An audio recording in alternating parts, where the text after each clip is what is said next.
주황색 선이 실제 측정된 평균 기온이고 요 파란색은 2012년부터 2020년까지의 데이터 값을 통해서 엑셀에서 자동으로 계산을 해서 온도 변화가 이런 식으로 될 것입니다 라는 트렌드를 추정해서 보여준 파란색 선이라고 보실 수 있겠습니다.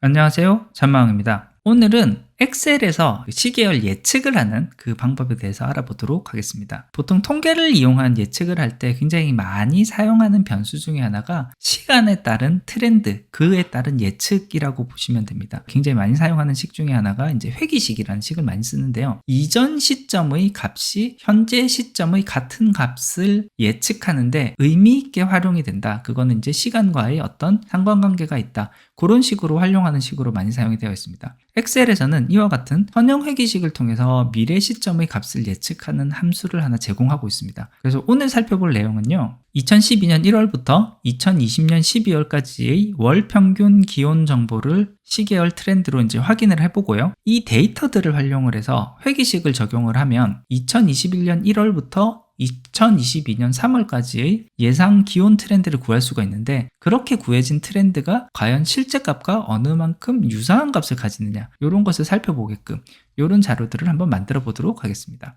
오늘 만들어 볼 자료는요. 기상청 홈페이지에서 찾아보도록 하겠습니다. 기상청 찾아보고요. 기상청 홈페이지에 들어간 다음에 정보 공개에 있는 공공 데이터 개방 안내 여기서 기상자료 개방 포털 바로가기 이렇게 해서 기상자료 개방 포털로 가면은 여러 가지 데이터를 받아볼 수가 있는데요. 기후 통계 분석에 있는 기온 분석으로 들어가 보겠습니다. 그러면 이와 같은 그래프 자료를 볼 수가 있는데 지금 현재 자료 구분이 1로 되어 있는데요. 요거를 월로 바꾸고 그리고 기간을 2012년부터 22년까지 이런 식으로 하고 지점은 서울로 그대로 선택을 한 상태로 검색을 하면 이 검색 조건에 맞는 값을 찾아줍니다. 그래서 여기서 보면은 평균 최고 기온, 평균 기온, 평균 최저 기온을 이 아래에 있는 표로 바로 보여주는데 굉장히 일정한 주기성을 가지는 데이터를 가지고 있는 것을 볼 수 있고요. 이 데이터를 우리가 분석에 사용하기 위해서 엑셀 또는 CSV 파일로 다운을 받을 수가 있기 때문에 이 버튼을 클릭을 해서 다운로드를 받으면 되겠습니다. 엑셀 한번 다운로드를 받아볼게요. 그러면 이렇게 데이터 파일이 다운받아졌고요.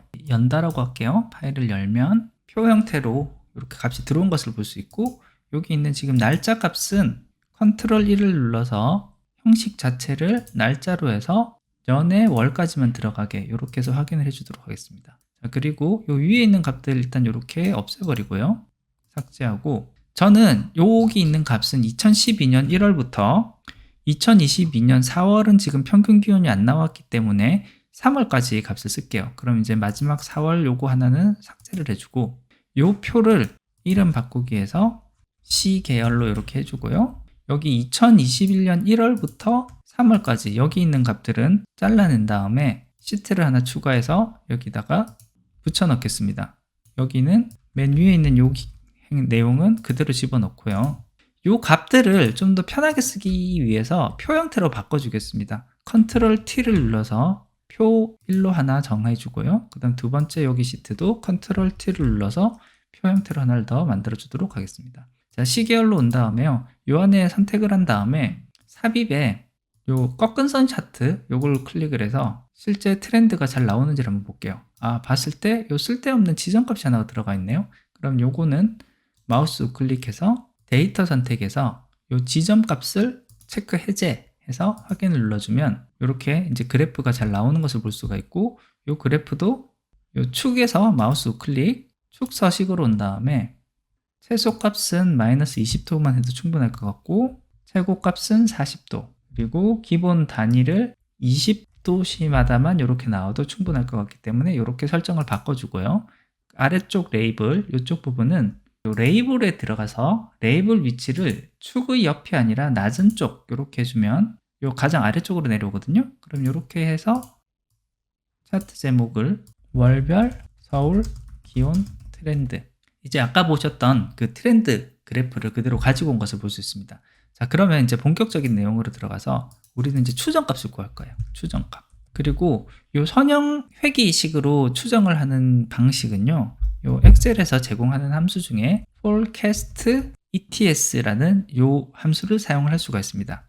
forecast ETS를 한 다음에 처음에 타겟 데이트는 이제 우리가 어느 날짜를 기준으로 할 거냐, 그거는 이제 연월일에 있는 우리가 요 값에 따른 값을 구할 것이고요.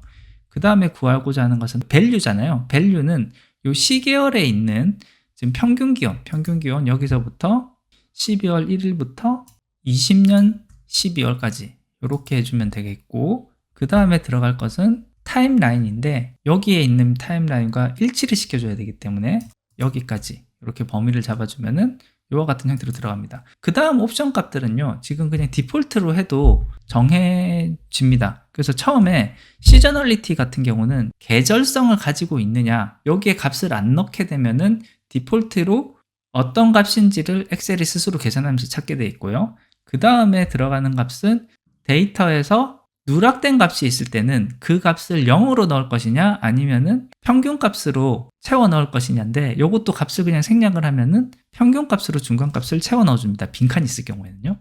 그리고 그 다음에는 중복 값이 있을 때 그때는 어떤 값을 넣느냐라는 것으로 생략을 하면 그냥 평균 값으로 들어갑니다. 그래서 여기 뒤에 있는 옵션은 그냥 다 생략을 해도 크게 문제가 되지는 않기 때문에요. 이렇게 계산식을 넣은 다음에 엔터 해서 추정 값을 바로 넣어주도록 하겠습니다. 자, 그 다음에 이 추정이 얼마나 잘 되었는지를 보기 위해서 한번 결과를 볼게요. 여기서도 삽입, 꺾은 선 그래프를 이렇게 넣어보겠습니다. 그럼 마찬가지로 이렇게 들어갔고, 여기서도 마우스 우클릭, 데이터 선택해서 지점 생략해주고요. 축도, 축 서식으로 온 다음에 요 경계 마이너스 20도에서 40도까지, 그 다음에 단위도 20도, 그 다음 요 아래에 있는 레이블 마찬가지로 축 옵션에서 레이블로 간 다음에 레이블 위치를 낮은 쪽 이렇게만 바꿔주고, 차트 제목도 서울 월별 기온 트렌드와 추정치 이렇게 해서 보면, 여기서 봤을 때 주황색 선이 실제 측정된 평균 기온이고, 요 파란색은 이전에 2012년부터 2020년까지의 데이터 값을 통해서 엑셀에서 자동으로 계산을 해서 온도 변화가 이런 식으로 될 것입니다 라는 트렌드를 추정해서 보여준 그 값이 여기 있는 파란색 선이라고 보실 수 있겠습니다. 그래서 이렇게 보면 기온 트렌드와 같이 계절성이나 이 시계열에 의한 영향이 지극히 명확한 애들 같은 경우는요, 이 엑셀에서 제공하는 추정값을 산출하는 요 포캐스트 함수만 써도 꽤 정확하게 예상되는 값을 구할 수 있다라는 것, 그 점을 알 수 있었습니다. 예, 오늘은 엑셀에서 제공하는 함수, 그 중에서도 이제 시계열 분석을 하는 함수를 통해서 이전 데이터를 가지고 현재 또는 이후의 데이터가 어떻게 될 것인지에 대한 것을 분석을 하는 그런 기능에 대해서 알아봤습니다. 유감스럽게도 이 기능 같은 경우는 엑셀 2021 버전 이후, 365 버전 이후부터 이제 제공이 되는 것으로 확인이 되고 있어서요. 이전 버전의 경우에는 좀 활용이 좀 어려울 거라고 생각이 되긴 하는데, 그래도 엑셀만 사용을 해서도 이와 같은 시계열에 따른 예측을 시행해 볼 수 있다는 점, 이 점도 한번 알아보면 좋을 것 같습니다. 예, 오늘 준비한 것은 여기까지입니다. 조금이라도 도움이 되셨다면 구독과 좋아요 부탁드리겠습니다. 끝까지 들어주셔서 감사합니다.